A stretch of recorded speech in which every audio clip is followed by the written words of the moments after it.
하루가 멀다 하고 전 세계에서 심각한 뉴스가 쏟아지고 있습니다. 최근에 한국이 적극적인 대처로 인해 추세가 잠잠해지는 것과 비교해 사뭇 다른 모습인데요. 오늘은 특히 판정자 추세가 급증하고 있는 미국과 일본의 특이한 상황에 대해서 자세히 확인해 보도록 하겠습니다.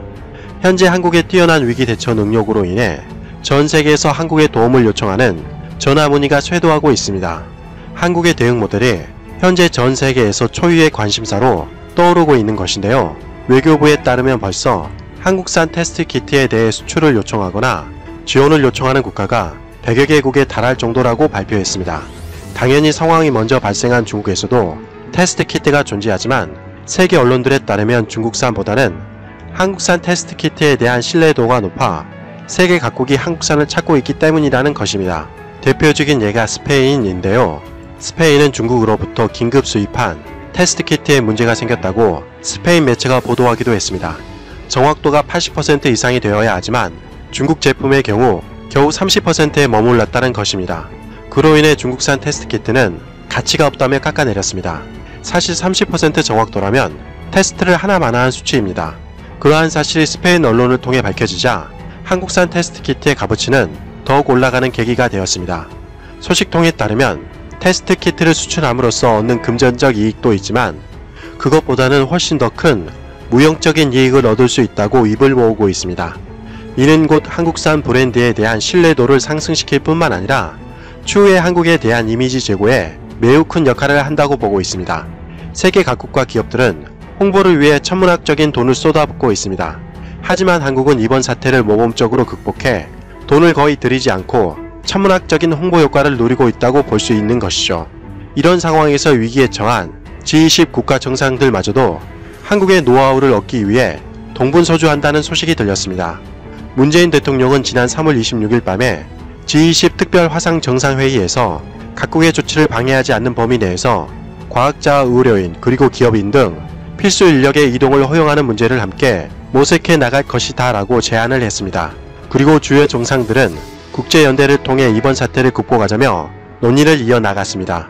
한국은 알파벳 순서에 따라 15번째 문재인 대통령이 발언을 했지만 G20 국가 중에서 가장 추세가 진정된 곳은 한국이기 때문에 사실상 한국이 이번 정상회의에서 가장 중요한 역할을 한 것으로 보여집니다. 문재인 대통령은 G20 특별 화상 정상회의에서 이렇게 발언했습니다. 내용을 간략하게 요약해보면 한국은 개방성, 투명성, 민주성이라는 3대 원칙에 따라 대응하고 있습니다. 한국은 압도적으로 많은 테스트를 통해 판정자를 찾아내고 이들을 끝까지 추적하고 있습니다. 그리고 이 과정에서 모든 창의적인 방법이 동원되었습니다. 한국은 신속하면서도 정확도가 높은 테스트 키트를 조기에 개발했고 최대한 빠른 테스트와 노출을 감소시킬 수 있는 드라이브 스루도 설치했습니다. 아울러 특별 입국 절차뿐만 아니라 IT 기술을 활용한 어플을 통해 관련자들을 철저히 관리하고 있습니다. 또한 이러한 모든 관련 정보들을 매일 업데이트하며 배포하고 있습니다. 대한민국 정부는 앞으로도 지속적으로 개선하고 보완해 나갈 것입니다. 그리고 대한민국 정부의 성공적인 대응 모델을 국제사회와 공유해 나가고자 합니다. 아마도 마지막 부분이 G20 정상들이 가장 듣고 싶었던 말인 것 같은데요.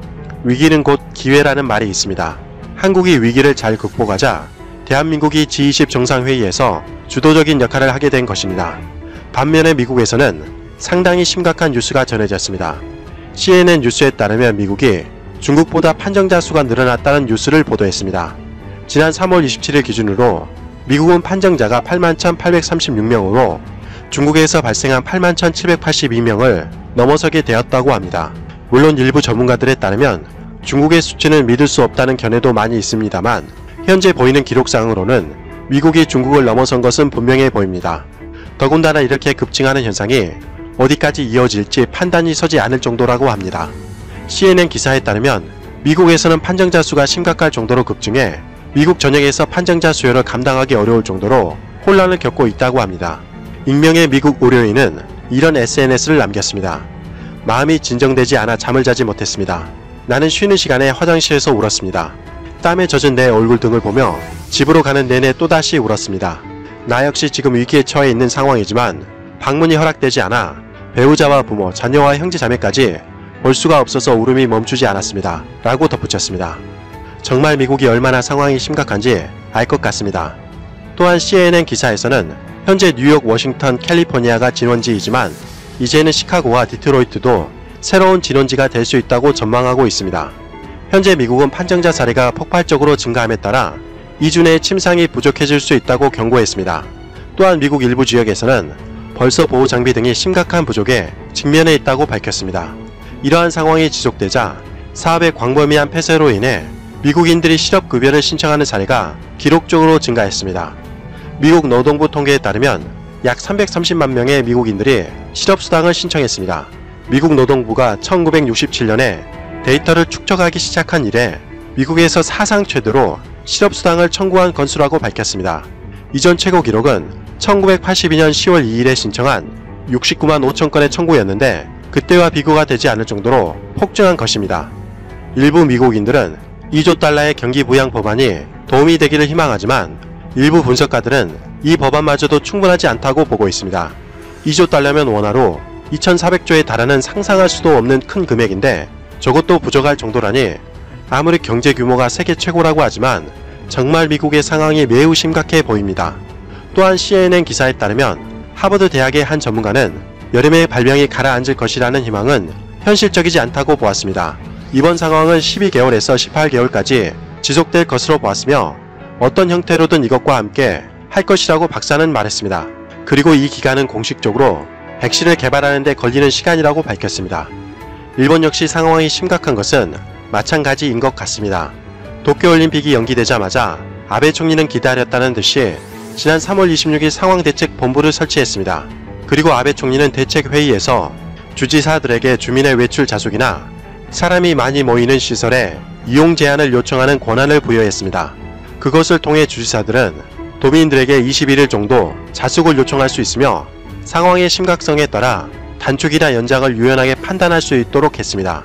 하지만 도쿄지사가 도쿄를 봉쇄할 수 있다는 발언을 해서 상당한 논란이 발생했습니다. 일본인들은 스스로 일본 상황이 그렇게 심각하다고 생각하지 않았기 때문이었습니다. 그렇게 도쿄지사 발언에 충격을 받을 수밖에 없었습니다. 따라서 일본에서는 한바탕 소동이 일어났다고 합니다. 교토신문에 따르면 아베 총리는 지난 3월 27일 참의원 예산위원회에서 도쿄에서 판정자가 확대되고 있는 상황과 관련해 경제의 중심이기도 한 도쿄를 포함한 수도권에서 급격한 확산을 방지하는 것은 매우 중요한 것으로 인식하고 있지만 도시를 봉쇄하는 경우 일본 경제에도 더욱 심대한 영향을 미친다라고 우려를 나타내기도 했습니다. 그러나 아베 총리는 동시에 확대를 억제하기 위해서 위기감을 가지고 대응하겠다고 밝혔습니다. 아베 총리 역시 일본 내에서 상황이 심상치 않다는 것을 우회적으로 표현한 것이라고 할 수 있습니다. 그리고 도쿄올림픽을 1년 정도 연기한 방침에 대해서 아베 총리는 전문가의 조언은 받지 않았다. 이 부분에 대해서는 어느 정도 정치적 판단을 해야 한다고 강조했습니다. 도쿄올림픽은 4년마다 열리는 전 세계적인 행사입니다. 그렇게 1년을 연기하게 된다면 경제적인 문제뿐만 아니라 다양한 부분에서 상당한 파장을 끼치는 것은 분명합니다. 그렇기에 더더욱 각계각층의 전문가들에게 조언을 받아야 하는데 아베 총리는 그런 것은 깔끔하게 무시하는 패기를 보여줬습니다. 또한 아베 총리 부인 역시 일본 내에서 상당한 논란의 중심이 되고 있습니다. 일본 매체 주간포스트에 따르면 일본 각지에서 자숙을 요청하는 가운데 출입이 제한된 공원이 있었습니다. 그런데 아키에 총리 부인이 그 공원에서 동료들과 함께 꽃구경을 하고 있는 모습이 사진에 찍혀 보도된 것입니다. 만개를 맞이한 벚꽃과 미소의 남녀, 사진의 중심에는 아베 총리의 부인인 아키에가 있었다는 것이죠. 사진을 확인한 참가자의 지인은 이런 말을 했습니다. 이날 참가자들은 아키에와 이전부터 교류가 있었던 사람들이라는 것입니다.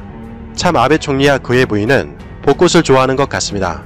예전에도 벚꽃 스캔들 때문에 일본에서 난리가 날 정도로 곤란을 겪더니 이번에도 상황은 마찬가지네요. 하지만 아베 총리는 단호히 이 사실에 대해서 문제가 없다고 밝혔습니다. 지지통신에 따르면 아키의 부인의 벚꽃놀이에 대해서 참의원 예산위원회에서 아베 총리는 자신의 부인에게 사실관계를 확인했다면서 레스토랑에서 지인들과 회의를 가진 후에 구내의 벚꽃 아래에서 사진을 찍었다라고 설명했습니다. 아베 총리가 행정권을 발동해 사실관계를 조사한 것도 아니고 직접 부인에게 확인했으며 그것이 사실이라고 당당하게 얘기하다니 왠지 상당히 공색한 변명 같아 보입니다. 일각에서는 아베 총리의 말이 사실이라고 하더라도 자숙을 요청하는 시기에 총리 부인이 레스토랑에서 지인들과 회의를 한 것 자체가 자숙과는 거리가 먼 행동이었으며 현 상황에서는 더더욱 모범을 보여야 할 총리 부인이 할 행동은 전혀 아니었다라는 비판도 제기되고 있습니다. 사실 도쿄는 상당히 불안한 상태가 되었습니다. 일본 매체 동양경제에 따르면 도쿄를 중심으로 생활용품 사재기가 극성을 부리고 있다고 합니다.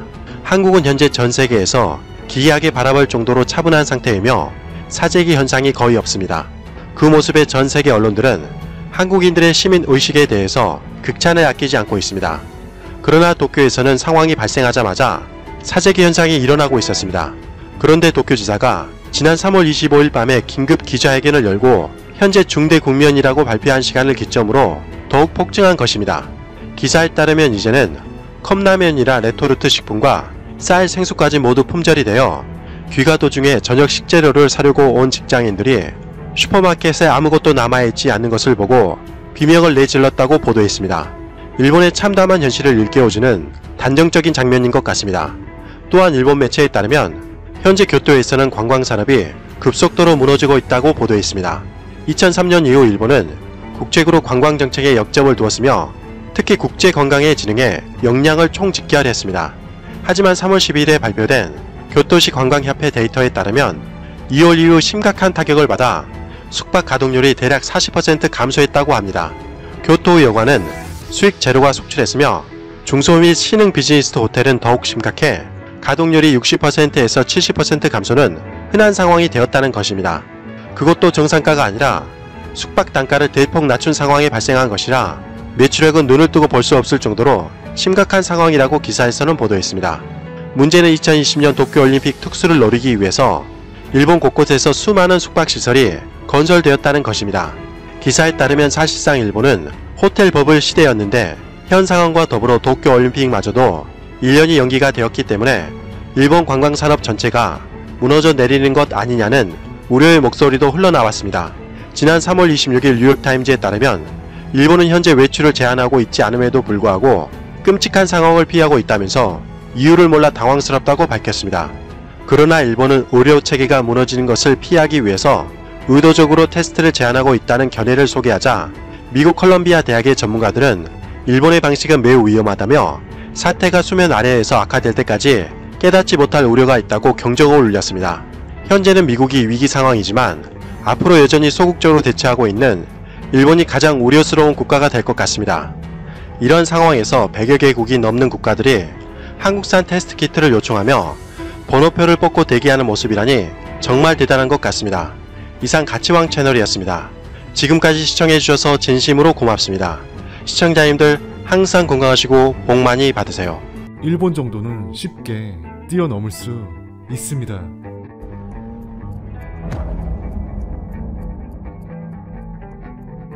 네, 안녕하세요. 비진튜브의 비진입니다. 바이러스 감염증의 발원지로 알려진 중국 우한과 후베이성에 대한 봉쇄령이 약 2달 만에 풀린다고 합니다. 후베이성 정부는 다음 달 8일부터 우한 도로 통행 금지를 해제하고 교통과 사람의 이동을 재개한다고 24일 발표했습니다. 중국에서 바이러스 전쟁 승리 신호가 가까워지고 있지만 미국과 일본에서는 계속해서 확진자가 늘어나고 있습니다. 이처럼 전염병으로 인한 손실이 눈덩이처럼 불어나자 미국은 중국 책임이다라고 주장하고 있습니다. 미국 하원 의원이 중국 정부를 상대로 한 손해배상 소송을 예고한 데 이어 플로리다와 텍사스 등 일부 주에선 실제로 집단 소송이 접수됐습니다. 이에 중국 정부와 관영 매체들은 바이러스가 중국에서 먼저 출현했지만 꼭 중국이 발원지라 말할 수 없다며 격하게 반발하고 있습니다. 이렇게 양측이 대립이 심해지자 중국에서 공개된 사진 한 장에 미국은 물론 일본까지도 발칵 뒤집어졌습니다. 해당 사진은 음식점의 입구 앞에 설치된 홍보 현수막에 미국의 감염을 축하합니다. 일본에서도 감염이 오래 계속되도록이라는 충격적인 문구가 적혀져 있었습니다. 문제의 사진은 3월 23일 트위터와 중국의 SNS 웨이보에서 각각 화제를 불러일으켰습니다. 이 사진이 인터넷에서 확산되고 얼마 안 있어 중국의 동북부 선양시에서 죽을 판매하는 프랜차이즈로 알려졌습니다. 비난이 거세지자 해당 음식점이 빠르게 사과문을 게재했습니다. 공산당 기관지 인민일보에 따르면 점장이 고객 유치를 위해 본사의 허가를 받지 않고 행한 행동이며 즉시 해고했다고 밝혔습니다. 해당 프랜차이즈 대표는 사회에 좋지 않은 영향을 끼쳐서 대단히 죄송합니다라고 사죄했습니다. 이 사진을 본 일본 네티즌들은 예민한 시기인 만큼 하루 종일 큰 관심을 끌었으며 24일 포털 사이트 전체 댓글 1위를 기록했습니다. 일본이 어제 또 우리를 화나게 만들었지만 그래도 우리는 중국과는 달라야 합니다. 교토통신과 산케이신문 등 일본 언론에 따르면 24일 독도가 일본 영토이며 한국이 이를 불법으로 점거하고 있다는 일본 정부의 일방적인 주장이 내년 새 중학교 교과서에도 대거 실리게 됐습니다. 전체 사회 교과서의 82%는 한국의 독도 불법 점거 표현이 들어간다고 합니다. 외교부는 즉각 도미타 고지 주한 일본 대사를 조치해 강력히 항의했습니다. 이어 외교부는 성명서에서 정부는 역사적, 지리적, 국제법적으로 명백한 우리 고유의 영토인 독도에 대한 일본의 부당한 주장을 담은 교과서를 일본 정부가 또다시 검정 통과시킨 것에 강력히 항의한다. 독도에 대한 일본의 어떠한 부당한 주장에 대해서도 단호히 대응해 나갈 것임을 다시 한번 분명히 한다라고 밝혔습니다. 일본 정부는 중국에는 한마디도 못하면서 한국에는 끊임없이 도발을 해오고 있습니다. 여러분, 지금보다 우리나라는 반드시 더 강해져야 합니다. 그러기 위해서는 감정적인 대응은 자제하고 치밀하게 우리가 지금 계획하고 있는 노재팬 운동을 잊지 않고 이어나간다면 국난 극복이 취미인 대한민국 국민들은 일본 정도는 쉽게 뛰어넘을 수 있습니다.